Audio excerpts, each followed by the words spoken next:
चलिए आज इनके सॉल्यूशंस करेंगे सेक्शन ए के। फर्स्ट क्वेश्चन था अल्फ़ा बीटा इसके ज़ीरोज़ है और अल्फ़ा प्लस बीटा इन सब कुछ दिया हुआ था। Alpha plus beta plus alpha beta की वैल्यू ये हो गया sum of zeroes. Sum of zero क्या था माइनस बी ओवर ए यानी कि -6/3 alpha into beta product of zero यानी कि सी ओवर के बाई 3। सिंप्लीफाई करेंगे के आ जाएगा 4। Option D is the correct answer. ठीक है, चले अगला। सेकंड क्वेश्चन है x equal to 1 y equal to 2 are the solution of this two equation. अगर x इक्वल टू 1 सोल्यूशन था सेटिस्फाई करा देंगे, y इक्वल टू 2 सोल्यूशन था, x की जगह 1 रख दो, y की जगह 2, a निकल आएगा 4। उसी तरह दूसरी इक्वेशन भी x की जगह 1 और y की जगह 2 रख देंगे, b निकल आएगा 8। हमने देखा b कितना 8 है, उसका डबल ही हो जाएगा, मतलब 2a जो होगा वो b के बराबर होगा। 2 times of 4 that is equal to 8, 8 equal to 8 आ जाएगा। So option B is the correct answer for this question. ठीक है, चले थर्ड क्वेश्चन में क्या है, the mid point of the line segment joining this and this lies on. तो mid point के कोऑर्डिनेट क्या आ जाएंगे, -4 + 4/2 5 + 6/2 0, दिस वन। जब x 0 तो पॉइंट्स आपको पता वाई एक्सिस पे लाई करेगा। सो ऑप्शन बी आ जाएगा, थर्ड का क्या आ जाएगा, option B is the correct answer. ठीक है, वाई एक्सिस पे मिलेगा। अगला फोर्थ क्वेश्चन है, theta is an acute angle. ये इक्वेशन दी हुई थी, थीटा कितना होगा, 7 + 4 थीटा इक्वल टू 9 है। 7 माइनस किया 2 बचेगा, 4 नीचे आ जाएगा, 2/4 इज़ 1/2। साइन के टेबल पर 1/2 मिलता है 30 पे, थीटा आ जाएगा 30। ऑप्शन क्या आ जाएगी आपके पास, B is the correct answer 30 degree. ठीक है, ऑप्शन बी। चलिए नेक्स्ट क्वेश्चन। चलिए फिफ्थ क्वेश्चन था, इसकी वैल्यू ये एक्सप्रेशन था, मैंने सीकेंड को लिख दिया 1/cos, तो 1/cos² थीटा हो जाएगा। कॉस का रेसिप्रोकल सीकेंड होता है, ये हो गया tan² theta minus second theta. Identity क्या है, second theta minus tan² theta, minus common ले लेंगे, ये हो जाएगा सेकेंड² थीटा -1, तो इसकी जगह लिख देंगे 1। So answer is -1। Option C is the correct answer. ठीक है, चलिए नेक्स्ट। सिक्स क्वेश्चन था, H C F of this two number is M. LCM ये दिया हुआ है, इसकी वैल्यू निकालनी है, n-7 है, तो फैक्टर बना लेंगे 98 और 28 के फैक्टर्स बना लिए, ये आ जाएंगे। एच सी एफ एम दिया हुआ था, तो एच सी एफ क्या होता है, कॉमन विद लीस्ट पावर, 2 और 7 कॉमन 14 आ जाएगा एल सी एफ। और एल सी एम कितना आ जाएगा आपके पास, ये क्वेश्चन नंबर 6 था। ठीक है, एल सी एम 2² × 7² आ जाएगा 196। अब m भी पता चल गया, m 14 है, n 196 है, n-7 m की वैल्यू निकालनी रखा, n की वैल्यू थी 196 और m था 14, 98 आ जाएगा, कैलकुलेट करेंगे। Option C is the correct answer. चलिए सेवन्थ क्वेश्चन क्या है, tangent at the extremities of the diameter. ये डायमीटर है, end point of the diameter पे टेंजेंट क्या होती है सबको पता है, पैरेलल होती है, आपस में क्या है, पैरेलल। ठीक है, option A is the correct answer for seventh question. ठीक है, अगला क्वेश्चन एट्थ क्वेश्चन था जी, triangle A B C and D E F. ठीक है जी, ये दोनों ट्राइंगल दिए हुए थे। एट्थ में था ट्राइंगल ए बी सी जिसमें एंगल बी ई के इक्वल है और सी और एफ बराबर थे, मतलब सिमिलर तो हैं, सिमिलर तो हैं, क्या कॉन्ग्रेंट होंगे, उसने लिखा है कि ए बी कितना 3 times of D E.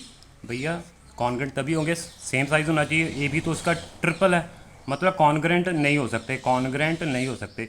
So option क्या आ जाएगी, similar but not congruent. Option D is the correct answer. ठीक है, चले नाइन्थ क्वेश्चन है, -1 की पावर n प्लस -1 की पावर 8 इक्वल टू 0 है, तो n क्या होगा, ये तो आंसर मिलेगा प्लस में, भैया ये -1 में आना चाहिए तो ये आंसर 0 मिलेगा, तो ये -1 तभी आएगा, ये ऑड नंबर होना चाहिए, ऑड नंबर। तो ऑप्शन नाइन्थ की क्या आ जाएगी, C is the correct answer.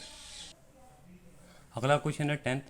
Tenth में क्या है, two polynomial are shown in the graph, number of distinct zeros of both the polynomial.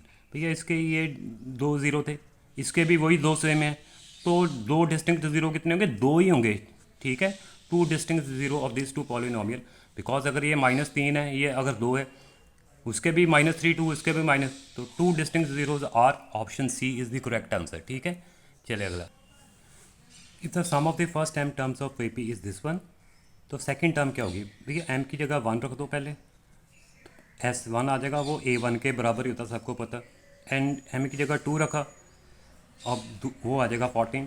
Second term होती क्या है, S2 माइनस S1। ठीक है, 14 - 5 करेंगे 9, so second term is 9। Option B is the correct answer for question number 11। ठीक है, चलिए mod और मीन दिया हुआ था, तो एम्पिरिकल रिलेशन लगा दिया, 3 median equal to mode plus 2 mean, तो 3 मीडियन मेरे पास आ जाएगा जी 51x। तो मीडियन की वैल्यू पूछी थी, 3 से डिवाइड कर देंगे 17x, सो 12th का आ जाएगा option C is the correct answer for option C. ठीक है, चलिए अगला। तो प्रोबेबिलिटी निकालनी थी रेड फेस कार्ड की। रेड फेस कार्ड कितने होते हैं? 6, टोटल होते 52, तो कैंसिल कर देंगे 2।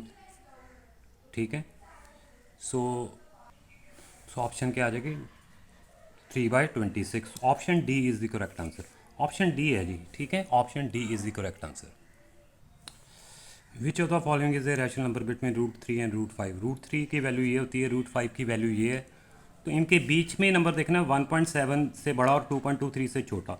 ये तो छोटा हो जाएगा, पाई तो वैसे ही रैशनल नंबर है, तो 1.85712 ये जो नंबर आ रहा है इससे बड़ा है और इससे छोटा है। ऑप्शन डी आ जाएगी क्वेश्चन नंबर 14 का ऑप्शन नंबर डी। ठीक है,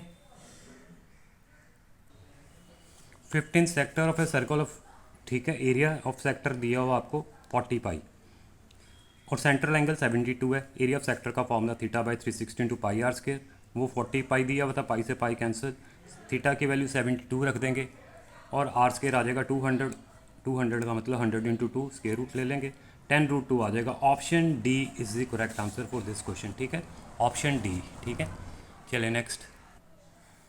16th में ए वाला एंगल निकालना था आपको। ये 115 दिया हुआ था, 115 मतलब ये वाला कितना आ जाएगा? लीनियर पेयर से 75 आ जाएगा, 75। ये टेंजेंट और रेडियस एंगल 90 हो जाएगा। अब एंगल्स हम प्रॉपर्टी से निकालेंगे, this plus this plus this करेंगे 180 आ जाएगा, तो एंगल ये ए पी ओ आ जाएगा 25 degree. Option A is the correct answer. ठीक है, चलिए अगला क्वेश्चन है जी। A kite is flying at a height of 150 metre from the ground, it attach with string makes an angle of 30 degree. Length of the string निकालनी थी। ये perpendicular हो गया, ये हाइपोटेन्यूज किस में आता है? साइन में आएगा, साइन 30 लगा देंगे, साइन 30 आएगा perpendicular upon hypotenuse, cross multiply कर देंगे, AC आ जाएगा 300 मीटर। सो ऑप्शन सी आ जाएगी, क्वेश्चन नंबर 17 का सी है। क्वेश्चन 17 का option number C is the right answer.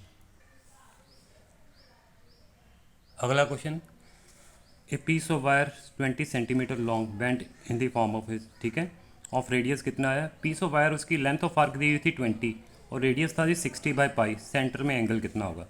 तो लेंथ ऑफ आर्क एक तरह 20 दी हुई है, उसका फॉर्मूला θ/360 × 2πr = 20 और रेडियस की जगह हमने अब 60/पाई रख दिया। रेडियस कितना था? 60/पाई, पाई से पाई कैंसिल हो जाएगा, थीटा निकालेंगे 60 degree. Option B is the correct answer. ठीक है, चलिए 19th क्वेश्चन है जी। Probability of selecting a number at random from 1 to 20 is 1, wrong, 1/20 हो जाएगी। असर्शन ही गलत है, ठीक है, रीज़न तो सही होगा ही होगा। ठीक है, असर्शन गलत है मतलब assertion is false, reason is true. Option D is the correct answer. ठीक है, अब अगला जो क्वेश्चन है जी वो क्या पूछा हुआ है? 20th, if 2 hemispheres are of same radius R joint end to end. ठीक है, ये 2 हेमिस्फीयर्स है, एंड टू एंड ज्वाइन कर दीजिए to get a sphere. Yes, option assertion बिल्कुल सही है, स्फीयर ही बनेगा, बिल्कुल सही है। Total surface area the sphere of radius R is 3πr², wrong, reason गलत है। टोटल सरफेस एरिया कितना होता है स्फीयर का? 4πr²। असर्शन सही थी, रीज़न गलत है। सो ऑप्शन सी आ जाएगा, 20th का क्या आ जाएगा? Option C is the correct answer. ठीक है, चलिए थैंक यू। अगले भी मैं सारे अपलोड कर रहा हूँ सेक्शन। चलिए थैंक यू वेरी मच।